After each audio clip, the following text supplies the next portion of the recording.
Bonjour, je suis Bérénice et je suis avec Marie et Lina et on va vous présenter ce qu'est une prépa littéraire en général et plus particulièrement celle de la Perverie.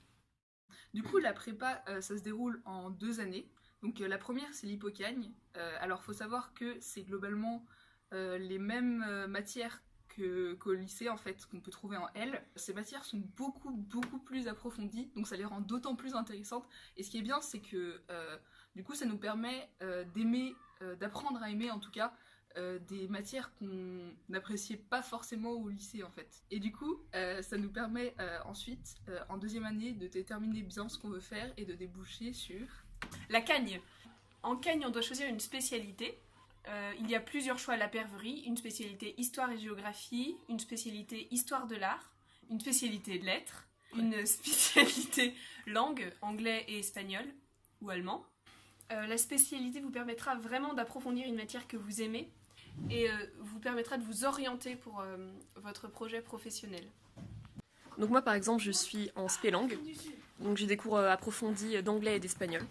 On étudie les langues de manière très variée, on va faire de la traduction, donc de la version et du thème, mais on va aussi avoir des cours de phonologie pour apprendre à bien prononcer.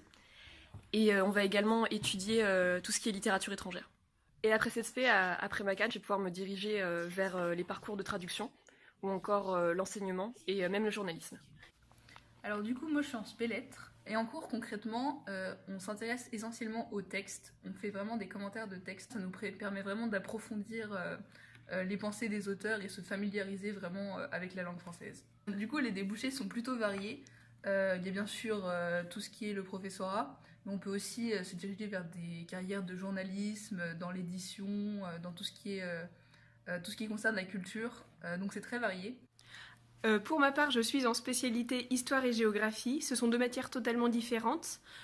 En histoire, on étudie la période antique, médiévale, moderne et contemporaine, en étudiant des textes d'époque. En cartographie, on étudie des cartes comme celle-ci, et on cherche notamment à s'intéresser au paysage français au niveau national comme au niveau régional. Le principe, c'est d'apprendre à connaître notre territoire. Donc un avantage vraiment excellent de la prépa, dont on ne parle pas beaucoup, c'est que quand vous sortez de Cannes, vous avez votre équivalence en L2 à la fac dans la matière que vous choisissez. Ce qui fait que pendant les 2 ans de prépa, vous allez acquérir une vraie méthode de travail, parce que le travail est intensif, et que vous allez pouvoir arriver en L3 avec des bases méthodologiques vraiment excellentes, et pouvoir réussir votre licence très facilement ensuite. La classe préparatoire ne débouche pas seulement sur l'université, elle donne aussi accès à de nombreuses grandes écoles, les IEP, les écoles de traduction, les écoles de journalisme, les écoles de commerce, l'école du Louvre qui est une école d'histoire de l'art. Petit conseil du coup pour bien entamer sa prépa et pour garder un rythme constant. Alors premièrement, son sommeil. Il faut vraiment apprendre à gérer son sommeil. C'est très important parce que vous allez avoir beaucoup de travail et vous allez devoir apprendre à vivre avec. Et donc faut pas sacrifier son sommeil pour ça. Deuxièmement, je pense qu'il est important à dire, c'est qu'il ne faut pas vous laisser décourager. Si vous rentrez en prépa après votre terminale, c'est que vous avez des bonnes notes et que ça s'est bien passé jusque-là pour vous. Il ne va pas falloir vous décourager si vous vous retrouvez avec des moyennes en dessous de la moyenne en début d'hypocagne. C'est parfaitement normal. Vous allez avoir le temps de progresser et le temps d'acquérir les méthodologies suffisantes pour acquérir des bonnes notes.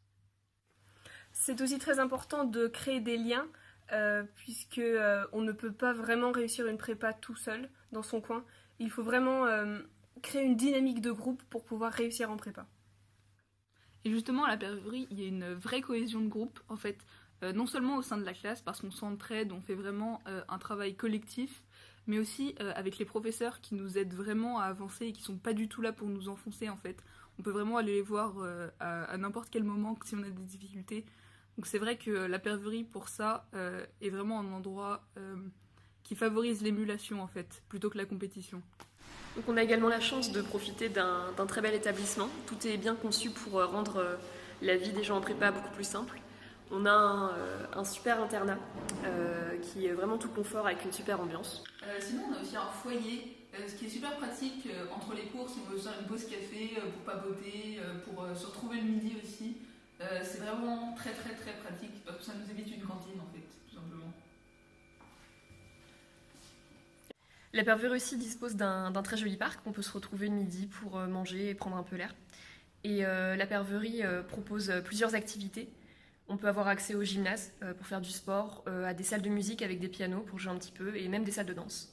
N'hésitez pas à nous envoyer un mail, on est toujours ravis de répondre à vos questions. On pourra même vous mettre en contact avec d'autres gens qui sont dans d'autres styles. Ça peut toujours être utile.